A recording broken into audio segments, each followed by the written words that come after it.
ओम श्री गुरुभ्यो नमः। ज्ञानानंदमयं देवं निर्मलं स्फटिकाकृतिम् आधारं सर्वविद्यानां हयग्रीवम् उपास्महे। आज क्लास को समस्त को स्वागत। आमे पूर्वर पढ़ी जे विभक्ति कौन केते प्रकार उपपद कारक विभक्ति विषय पढ़ीचे। आउ कौन पढ़ीचे कारक केते प्रकार ये सब विषय आमे पूर्व क्लास रे जानी सारीचे। तो कारक जो आमे 6 प्रकार बोली पढ़ीचे सेथिरु प्रथम कारक कौन कर्तृकारक। ता विषय रे आज आमे जानिबा जे कोठी कोठी कर्तृकारकर व्यवहार हुए आउ कर्ता कौन करे बा कर्ता का कुहा जाए तार संज्ञा कौन तार काम कौन कारकरे आमे प्रथमा विभक्ति को कर्तृकारक किपरि व्यवहार करबा एई सब विषय रे आज आमे जानिबा। तो आज आमे तार 3टा नियम विषय पढ़िबा जेमिति कि स्वतंत्र कर्ता कौन तापरे प्रातिपादिकार्थ लिंग परिमाण वचन मात्रे प्रथमा उक्ते कर्तरी प्रथमा उक्ते कर्मणि प्रथमा इत्यादि विषय रे आज आमे एई क्लास रे जानिबा। तो प्रथमे मनरे प्रश्न उठे जे कर्तृकारक ना सुनिबा मात्रे कर्ता किए बा आमे कर्ता काहाकू कहबा। तो कर्ता को जानिबा को हेले कोन करा जाए जानिबा को हबो जेमति कि लिखा हैछि एटी कोन अछि वाक्य रे जिए कार्य संपादन करे ताको आमे कर्ता कहबा। जेमिति कि मु पढौछि तो पढेबा कार्यटा के संपादन करछि मु तो मु होछि कर्ता। तो कर्तार संज्ञा कौन संस्कृत रे आमे कोन कहबा यह कार्यम करोति अथवा यह कार्यम संपादयति सह कर्ता। आउ काहाकू कहबा कर्ता व्यापाराश्रय कर्ता आउ फलाश्रय कर्म। फलर आश्रय किए कर्म किंतु व्यापारर आश्रय होछि कर्ता। जेपरि कि आमे गोटे कामटी करिबा जेमिति कि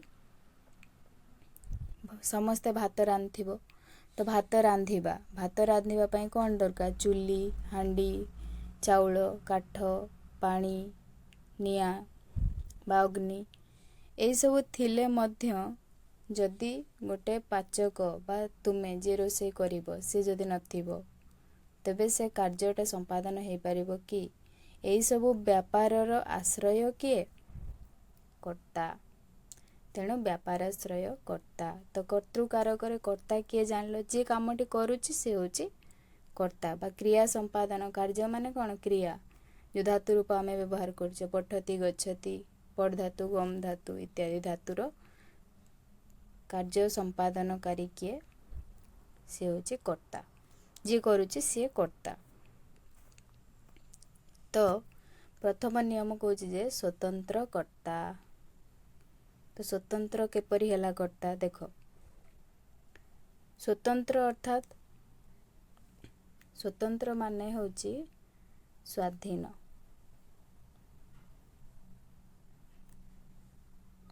बस कहा अधीन रे नाही कि ताको ए कामटा करबा को किए निर्देश दउछि सेमिति किछि नाही तार सो इच्छा रे से कामटी करूछि। तेणु से होछि कर्ता हेउछि एठी स्वाधीन वाक्य रे। तेणु आमे कर्ता पाखरे कोन लगेले प्रथमा विभक्तिर प्रयोग कले। तो स्वतंत्र कर्ता कोन कहूछि वाक्य रे क्रिया सिद्धि रे जिए स्वतंत्र अथवा कोन कहली स्वाधीन ताहाकू कर्तृकारक कुहा जाए एवं सही कर्ता ठारे सही स्वाधीन कर्ता ठारे को विभक्ति लागिवो प्रथमा विभक्ति लागिवो। ताकू संस्कृत रे आमे कोन कहले क्रियायाः यः स्वतंत्रः अथवा प्रधानं भवति तस्य कर्तृसंज्ञा स्यात्।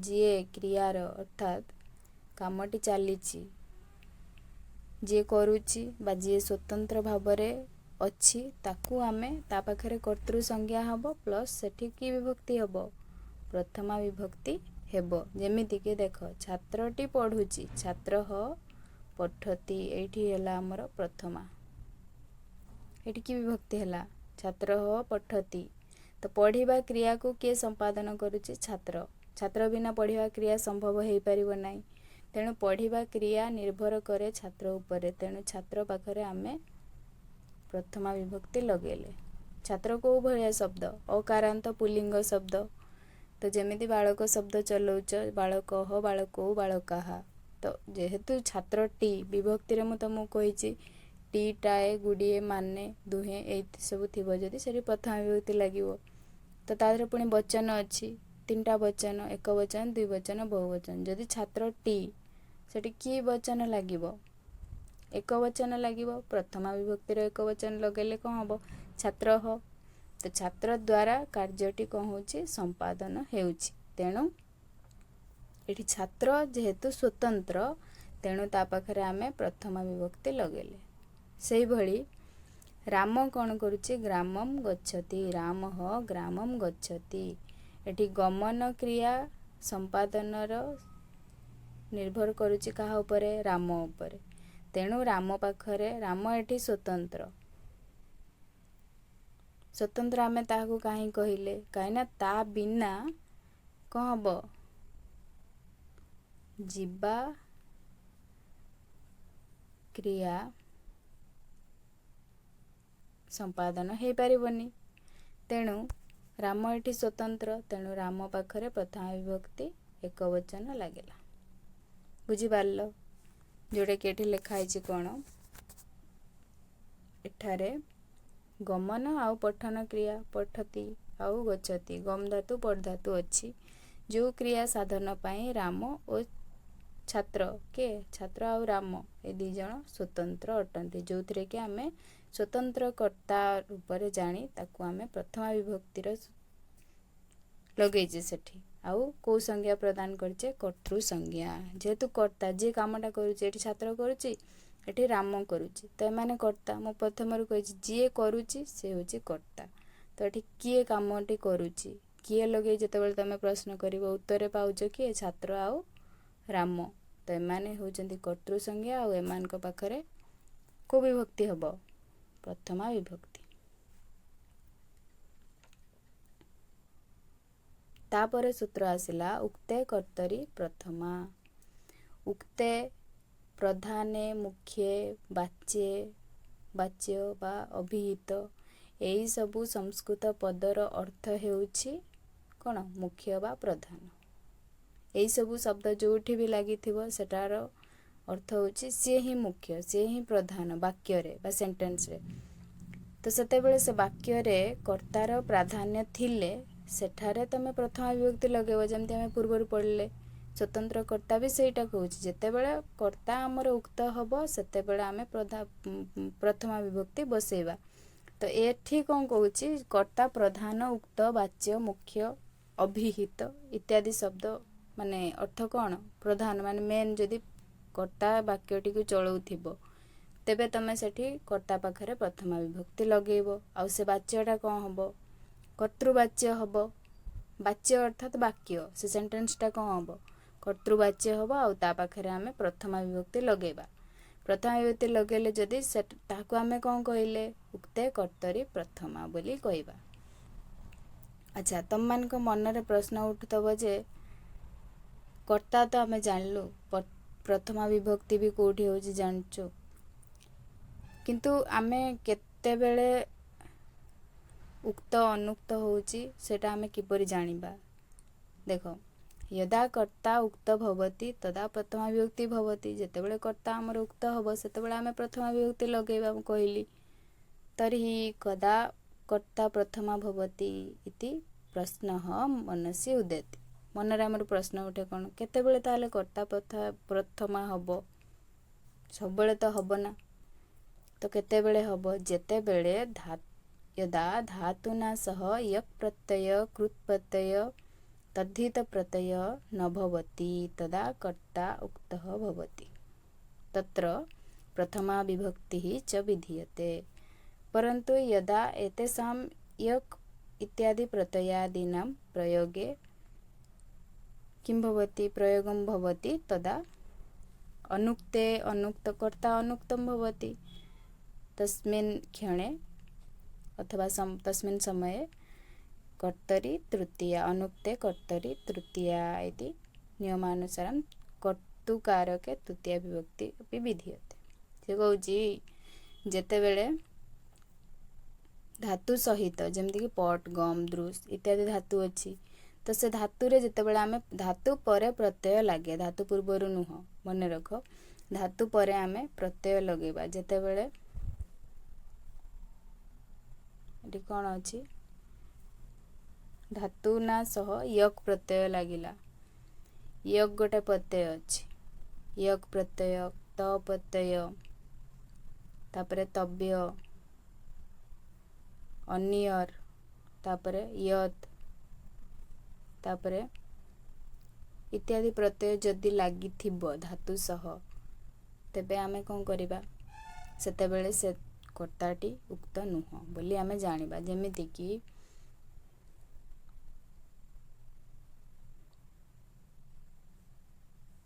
कि देखो एग्जांपल पट धातुर एग्जांपल देखिले कौन हम जदि तमे त प्रत्यय लगेबो तव्य लगेले पठितव्य अन्यर लगेले पठनीय पुलिंग रे कहूँ पुणी पठनिया पठनीयम हम एभली भाव त प्रत्यय लगिले पठित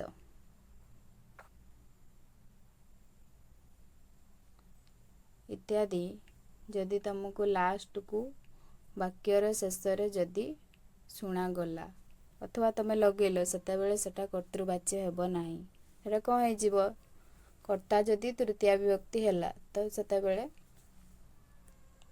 कर्ता अनुक्त हो गला तो कर्ता पाखरे आमे उक्त हेले तो तमे प्रथमा लगेबो ना जो भी कारक थाउ जेतेबेले उक्त हबो सेतेबेले आखि बुझी तादरे प्रथमा विभक्ति लगेबो आ जदि से अनुक्त हैला तादरे भिन्न भिन्न कारकर व्यवहार करा जीवो जेमिति कि एठी कर्तृ कर्मवाच्य रे कहिछि कर्ता पाखरे तृतीया विभक्ति हेछि। तो एग्जांपल देखिबा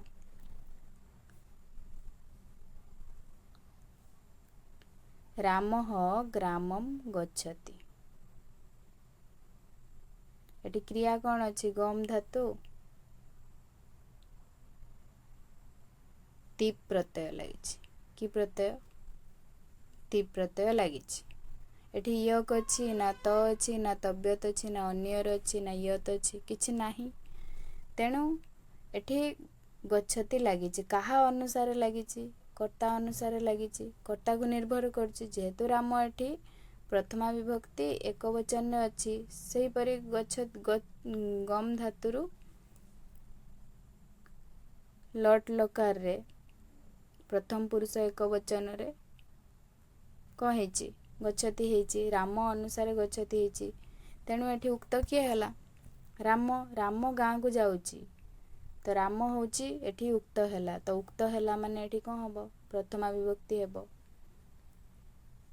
आउ गच्छति क्रिया ता अनुसार व्यवहार हबो गाँ को जीवाटा ता ऊपर निर्भर करुछि तो जीवा क्रियार कर्ता होछि राम तेणु राम एठी उक्त हैला तो राम उक्त हेबारु एठी हमें राम पाखरे प्रथमा विभक्ति बसेले तो ताको हमें कौन कहिले एटा होछि कर्तृवाच्य।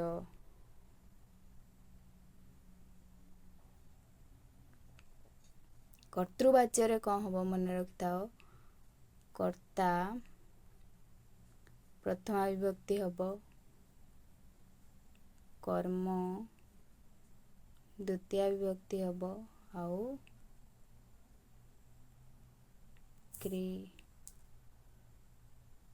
क्रिया कौन हबो कर्ता अनुसार क्रिया हबो कर्तृवाच्य रे तो ये कर्ता अनुसार क्रिया हेछि कि नहीं हेछि तेणु आमे जानले जे एटा कर्तृवाच्य तापर सेंटेंस देखो छात्र संस्कृतम पठति तो पढ़िबा क्रिया कहा ऊपर निर्भर करछि छात्र ऊपर छात्र बिना पढ़िबा क्रिया संभव हे पारिबो नाही तेणु ଛାତ୍ରଟି ଏଠି ଉକ୍ତ ହେଲା, ଅଭିହିତ ହେଲା, ପ୍ରଧାନ ହେଲା, ତେଣୁ ତା ପାଖରେ ଆମେ ପ୍ରଥମା ବିଭକ୍ତି ଏକବଚନ ବସେଇଲେ। ଆଉ ଏଠି ଦ୍ୱିତୀୟ ବିଭକ୍ତି ବସିଲା। କାହାକୁ ପଢ଼ୁଛି, କୁ ମାନଙ୍କୁରେ ଆମେ କ'ଣ ଲଗାଉଛେ? ଦ୍ୱିତୀୟ ବିଭକ୍ତି। ତ ଦ୍ୱିତୀୟ ବିଭକ୍ତିର ଏକବଚନ ଲାଗିଛି ଏଠି। ପଠତି କ୍ରିୟା କାହା ଦ୍ୱାରା ସମ୍ପାଦନ ହେଉଛି? ଛାତ୍ର ଦ୍ୱାରା। ସେଇଭଳି ଦେବଦତ୍ତ ବିଦ୍ୟାଳୟମ୍ ଗଚ୍ଛତି, ଦେବଦତ୍ତ ଦ୍ୱାରା ଯିବା କ୍ରିୟା ସାଧନ ହେଉଛି।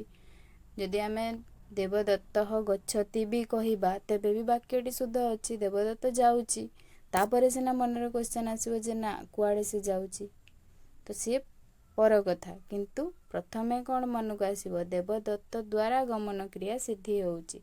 ତେଣୁ ଦେବଦତ୍ତ ଅନୁସାରେ ଗମ୍ ଧାତୁରୁ ଲଟ୍ ଲକାର ପ୍ରଥମ ପୁରୁଷ ଏକବଚନ ହେଇ ଗଚ୍ଛତି କ୍ରିୟାର ସମ୍ପାଦନ ହେଇଛି।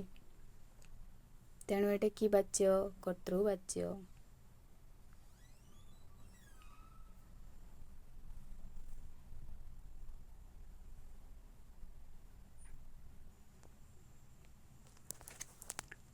ତ ଯେହେତୁ କର୍ତ୍ତା ଏଠି ବାକ୍ୟ ଗୁଡ଼ିକର କ'ଣ ହେଲା? ଉକ୍ତ ହେଲା, ତେଣୁ କର୍ତ୍ତୃକାରକରେ ଏଠି ଆମେ ପ୍ରଥମା ବିଭକ୍ତି ଲଗାଇଲେ। କି ବିଭକ୍ତି ଲଗାଇଲେ? ପ୍ରଥମା ବିଭକ୍ତି ଲଗାଇଲେ। ଆଉ କ'ଣ କଲେ? ତାକୁ କେଉଁ ସୂତ୍ର ଦ୍ୱାରା କହିଲେ କି ଏଇ ଯେଉଁ ସେଣ୍ଟେନ୍ସରେ ଯେଉଁ ଗାର ଦିଆହେଇଛି ଏଇଟାକୁ ତମେ କି ବିଭକ୍ତି ବୋଲି କହିବ? ଯଦି ଲେଖା ଆସିବ ତେବେ କ'ଣ ଲେଖିବ? ଉକ୍ତେ କର୍ତ୍ତରୀ ପ୍ରଥମା, ଉକ୍ତେ କର୍ତ୍ତରୀ ପ୍ରଥମା ବୋଲି ଏଇ ସୂତ୍ର ଦ୍ୱାରା ଆମେ ଜାଣିଲୁ ଯେ ଏଇ ବାକ୍ୟରେ ଏଇ ଦେବଦତ୍ତ ପ୍ରଥମା ବିଭକ୍ତି ହେଇଛି। ବୁଝିପାରିଲ? ତାପରେ ଆଉ ଗୋଟେ କ'ଣ କହିଥିଲି? ଉକ୍ତେ କର୍ମଣି ପ୍ରଥମା। ତମେ କହିବ ଆମେ କର୍ମକାରକରେ ତ ଦ୍ୱିତୀୟ ବିଭକ୍ତି ବସାଉଛୁ, ତ କର୍ମଣି ଦ୍ୱିତୀୟ କାହିଁ ହେଲା ନାହିଁ? ତ ମୁଁ କ'ଣ କହିଲି ପୂର୍ବରୁ? ଯେତେବେଳେ ବାକ୍ୟରେ କର୍ତ୍ତା କିମ୍ବା କର୍ମ, କରଣ ଯିଏ ବି ଉକ୍ତ ହଉ, କେହି ବି ଉକ୍ତ ହେଇପାରେ, ତ ସେତେବେଳେ ତମେ ତା ପାଖରେ ପ୍ରଥମା ବିଭକ୍ତିର ହିଁ ପ୍ରୟୋଗ କରିବ। ତାର ଯେଉଁ ବିଭକ୍ତି ହେଉଛି, ଯେଉଁ କାରକର ଯେଉଁ ବିଭକ୍ତି ହେଉଛି, ସେ ବିଭକ୍ତି ଆଉ ସେତେବେଳେ ଦେଖାଯିବ ନାହିଁ। ଉକ୍ତ, ଅଭିହିତ, ପ୍ରଧାନ ଲାଗିଛି ମାନେ ତମେ ସେତେବେଳେ ପ୍ରଥମା ବିଭକ୍ତିର ବିଧାନ କରିବ। ତ ଅନୁକ୍ତ କେତେବେଳେ ହେବ? ଯେତେବେଳେ କହିଲି ତ ଧାତୁରେ ତ ପ୍ରତ୍ୟୟ, ୟକ୍ ପ୍ରତ୍ୟୟ, ଆଉ କ'ଣ ଅନ୍ୟର ପ୍ରତ୍ୟୟ, ତବ୍ୟତ୍ ପ୍ରତ୍ୟୟ ଇତ୍ୟାଦି ପ୍ରତ୍ୟୟର ବିଧାନ ହେଇଥିବ, ସେତେବେଳେ କର୍ତ୍ତା ସେତେବେଳେ ଅନୁକ୍ତ ହେଇଯିବ। ତ କର୍ମ କ'ଣ ହେବ? ଉକ୍ତ ହେବ ଓବିୟସଲି। କର୍ମ ଉକ୍ତ ହେଲେ କ'ଣ ହେବ? ଉକ୍ତେ କର୍ମଣି ପ୍ରଥମା। ଦେଖ ଲେଖା ହେଇଛି। କର୍ମବାଚ୍ୟରେ କର୍ତ୍ତା ଅନୁକ୍ତ ହୋଇ କର୍ମ ଉକ୍ତ ହେଲେ, କର୍ମବାଚ୍ୟ ମାନେ ମୁଁ କ'ଣ କହିଛି? କର୍ତ୍ତୃବାଚ୍ୟ ମାନେ କର୍ତ୍ତା ଉକ୍ତ, କର୍ମବାଚ୍ୟ ମାନେ କର୍ମ ଉକ୍ତ। ଆଉ ଗୋଟେ କ'ଣ ଅଛି? ଭାବବାଚ୍ୟ।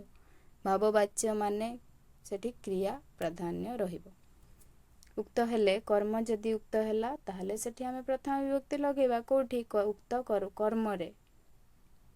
ତ ସେତେବେଳେ ତାକୁ କେଉଁ ସୂତ୍ର କହିବା? ଉକ୍ତେ କର୍ମଣି ପ୍ରଥମା। ଯେମିତିକି ଏଠି ଦେଖ ୟକ୍ ପ୍ରତ୍ୟୟ ଲାଗିଛି, ସବୁଠି ୟକ୍ ପ୍ରତ୍ୟୟ ଲାଗିଛି। ଏଠି ଗମ୍ ଧାତୁରୁ ୟକ୍ ପ୍ରତ୍ୟୟ ଲାଗିଛି ହେଲେ ଗମ୍ୟତେ, ପଟ୍ ଧାତୁରୁ ୟକ୍ ପ୍ରତ୍ୟୟ ହେଲେ ପଠ୍ୟତେ, ଗମ୍ ଧାତୁରୁ ହେଲେ ଗମ୍ୟତେ, ଦୃଶ୍ ଧାତୁରୁ ହେଲେ ଦୃଶ୍ୟତେ।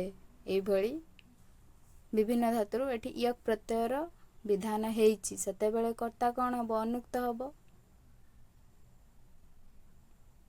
ଅନୁକ୍ତ ଯଦି ହେଲା ତ ଅନୁକ୍ତେ କର୍ତ୍ତରୀ ତୃତୀୟା। କର୍ତ୍ତା ଯେତେବେଳେ ଅନୁକ୍ତ ହେଲା ସେତେବେଳେ କର୍ତ୍ତା ପାଖରେ ତୃତୀୟା ବିଭକ୍ତି ଲାଗିଛି। ତ କିଏ ଉକ୍ତ ହେବ? କର୍ମଣି ଉକ୍ତେ, ଉକ୍ତେ କର୍ମଣି। କର୍ମ ଏଠି କିଏ? ଗାଁକୁ ଯାଉଛି। ଏଠି ସେ କ'ଣ କରୁଛି? ରାମେଣ ଗ୍ରାମଃ ଗମ୍ୟତେ। ରାମେଣ ତୃତୀୟ ବିଭକ୍ତିର ଚିହ୍ନ କ'ଣ? ରେ ଦ୍ୱାରା ଇତ୍ୟାଦି ଆସିବ। ତ ସେତେବେଳେ ଏଠି କ'ଣ ହେବ? ରାମ ଦ୍ୱାରା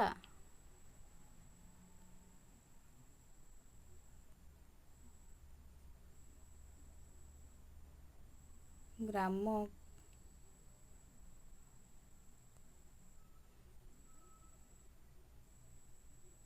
ଯିବା ହେଉଛି। पूराटा मुझे लिखिपारनी राम द्वारा ग्राम जीवा हेउची वाक्य या तुम कहूँ तो राम द्वारा तो तुम राम ये अनुक्त हो गला तृतीया करण कारक लगिला ये तो राम उक्त नुह किए उक्त ये कर्म कर्म किए कर्म हेउची ग्राम तो कर्म अनुसार जेतेबेले क्रिया हेउची सेतेबेले आमे ताहाकू कि वाच्य कहबा कर्मवाच्य कहबा कर्मवाच्यर नियम हेउची कर्ता कर्ता कौन हम तृतीया विभक्ति हम कर्म प्रथमा विभक्ति हम आउ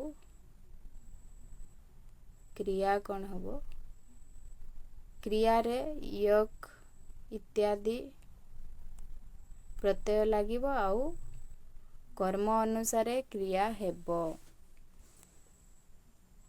बुझी पारल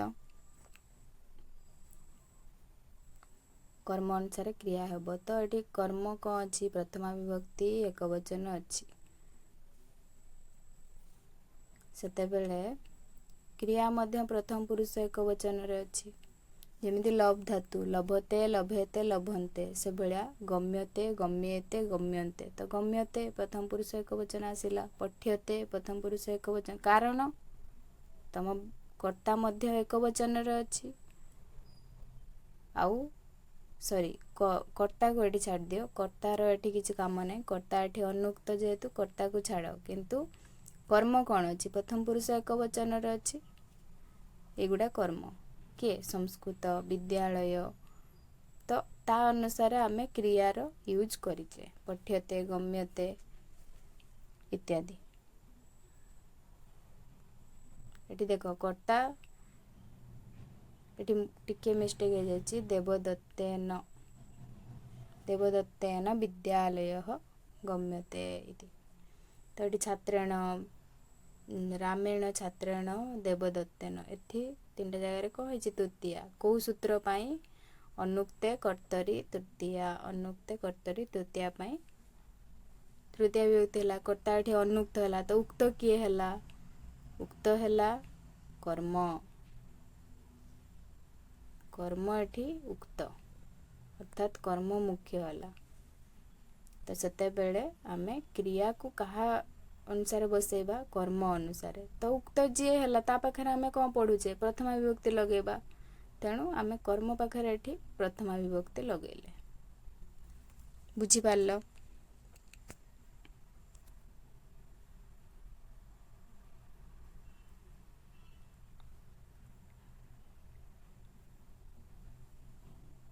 तापर सूत्र कहूची प्रातिपदिकार्थ लिंग परिमाण वचन मात्रे प्रथमा ताऊ कोठी प्रथमा विभक्ति हबो प्रातिपदिक अर्थात मूल शब्दर अर्थ प्रकाश करिबा पाई प्रथमा विभक्तिर प्रयोग करा जाए लिंग लिंग अर्थात पुल्लिंग स्त्रीलिंग नपुंसक लिंग इत्यादि इत्यादि जानिछ तीनटा लिंग अछि तो ता पाई भी हमें प्रथमा विभक्तिर यूज करि परिबा परिमाण परिमाण कोनोसी गोटे वस्तुर परिमाण को बुझेले आमे सेते बेले परिमाण मात्रे प्रथमा विभक्तिर प्रयोग करि परिबा वचन मात्रे प्रथमा तो हमर शब्दर वचन केते प्रकार अछि तीन प्रकार एक वचन द्विवचन आउ बहुवचन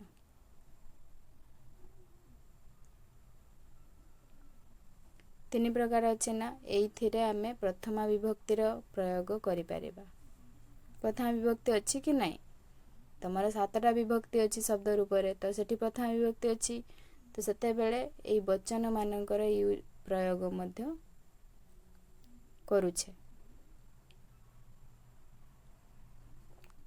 तो प्रातिपदिक माने कौन जानल नियत उपस्थिति कह प्रातिपदिक कह जो अर्थटा आमको अभिहित माने जना जाए जे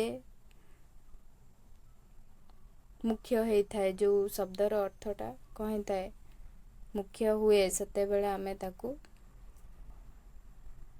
प्रातिपदिक बोली कहि परिबा नियत उपस्थितिक प्रातिपदिक माने जहार लिंग निश्चित अच्छी माने से पुल्लिंग माने पुल्लिंग रे ही चलिबो स्त्रीलिंग माने स्त्रीलिंग रे ही चलिबो नपुंसक माने नपुंसक रे ही चलिबो सेते बेले ताकू आमे प्रातिपदिकार्थ ବୋଲି କହିଥାଉ। ପ୍ରାତିପଦିକ ମାନେ ମୂଳ ଶବ୍ଦ, ଯେମିତି ରାମ ତମେ ଶବ୍ଦ ରୂପ ପ୍ରୟୋଗ କରୁଛ ରାମ, ତାର ମୂଳ ଶବ୍ଦ କ'ଣ? ରାମ। ଏଇଟା ହେଉଛି ପ୍ରାତିପଦିକ। ବୁଝିପାରିଲ? ଏଇଟା କ'ଣ? ପ୍ରାତିପଦିକ। ତ ଗୋ ଶବ୍ଦ, କାକ ଶବ୍ଦ, ଏଗୁଡ଼ିକ ଏମାନଙ୍କର ନିଶ୍ଚିତ ଲିଙ୍ଗ ଅଛି, ପୁଲିଙ୍ଗ। ପୁଲିଙ୍ଗରେ ହିଁ ଏ ଶବ୍ଦ ବ୍ୟବହାର ହେବେ, ସ୍ତ୍ରୀ ଲିଙ୍ଗରେ ବ୍ୟବହାର ହେବେ ନାହିଁ।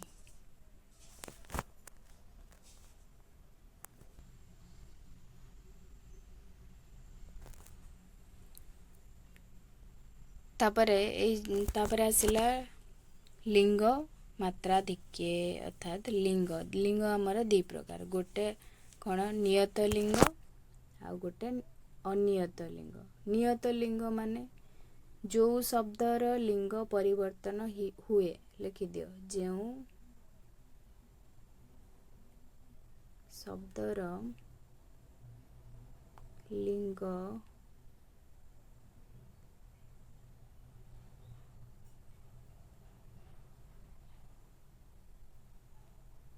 ପରିବର୍ତ୍ତିତ ହୁଏ ତାକୁ ଆମେ କ'ଣ କହିଲେ? ନିୟତ ଲିଙ୍ଗ। ଆଉ ଯାହାର ଲିଙ୍ଗ ପରିବର୍ତ୍ତନ କରିପାରିବ ନାହିଁ ତାକୁ ଅନିୟତ ଲିଙ୍ଗ।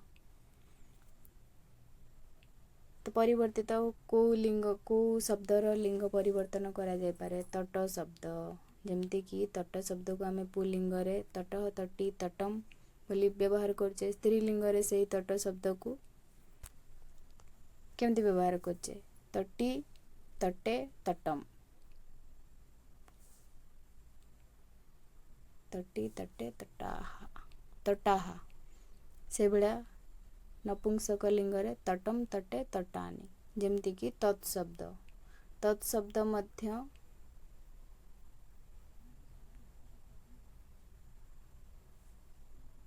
ସତଉତେ ପୁଲିଙ୍ଗ, ତାପରେ ସାତେ ତାହା ସ୍ତ୍ରୀଲିଙ୍ଗ,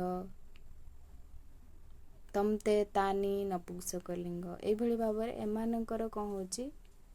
ଲିଙ୍ଗ ପରିବର୍ତ୍ତନ ହେଉଛି, ତେଣୁ ଏମାନେ ନିୟତ ଲିଙ୍ଗ। ଅନିୟତ ଲିଙ୍ଗ ହେଉଛି ଯେଉଁ ଶବ୍ଦର ଲିଙ୍ଗ ପରିବର୍ତ୍ତନ ହୁଏ ନାହିଁ, ତାହାକୁ ଆମେ ଅନିୟତ ଲିଙ୍ଗ ବୋଲି କହିଲେ। ଯେମିତିକି କୃଷ୍ଣ। କୃଷ୍ଣ କେବେ ସ୍ତ୍ରୀଲିଙ୍ଗ ହେଇପାରିବେ କି?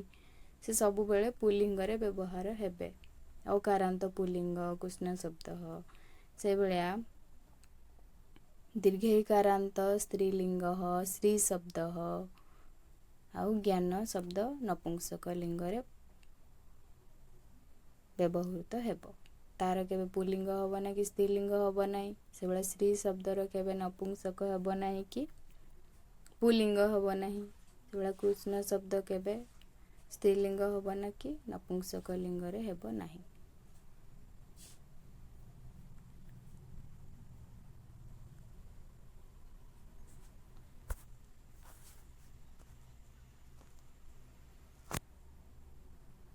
ସେଭଳି ପରିମାଣ ମାତ୍ରେ ପ୍ରଥମା।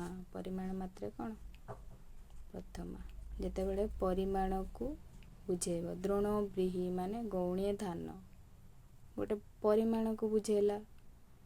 ଧାନର ଅର୍ଥ ହେଉଛି ବ୍ରୀହି, ଆଉ ଦ୍ରୋଣ ମାନେ ହେଉଛି ଗୌଣୀ, ଯେଉଁଥିରେ ମପା ଯାଉଛି। ତ ସେ ମପାଯିବା ପାତ୍ର ପାଖରେ ପ୍ରଥମା ବିଭକ୍ତି ଲାଗିଛି। ଦ୍ରୋଣ ବ୍ରୀହି, ଯେ ମୁଁ ଏଠି ମିଶେଇକି ଲେଖିଛି, ତେଣୁ ଏଠି ଦ୍ରୋଣ କରିଛି।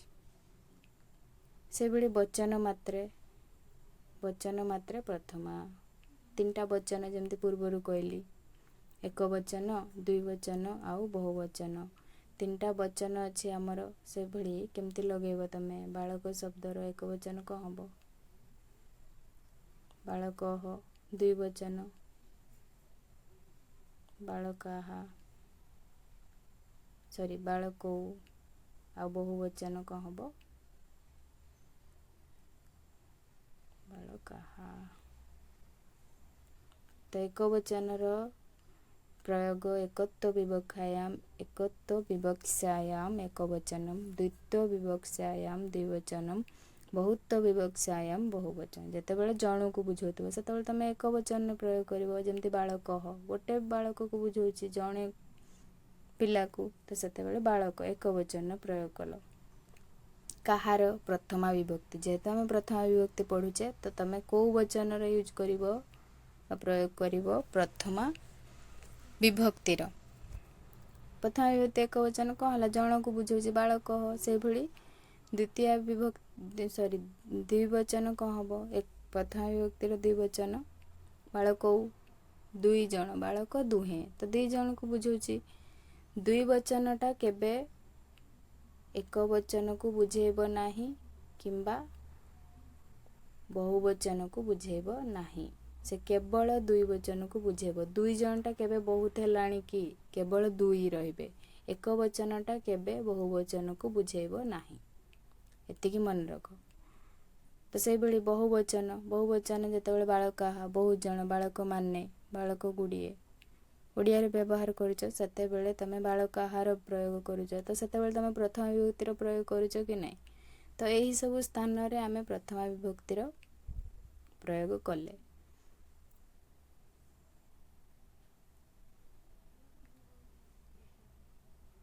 ତାପରେ ଆମେ ସମ୍ବୋଧନ କେମିତି ପ୍ରଥମା ହେଉଛି, ଅବ୍ୟୟଯୋଗ୍ୟ ପ୍ରଥମା ହେଉଛି, ସେ ବିଷୟରେ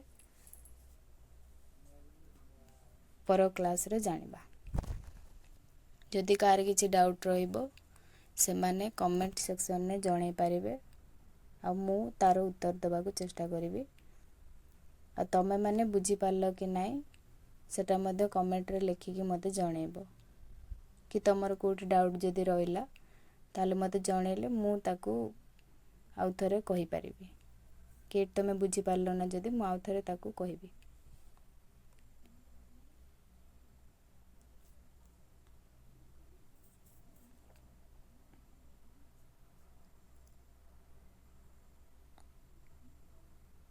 ଆଜି ପାଇଁ ଏତିକି ରହିବା। ପୁନର୍ମିଳାମ। ଧନ୍ୟବାଦ।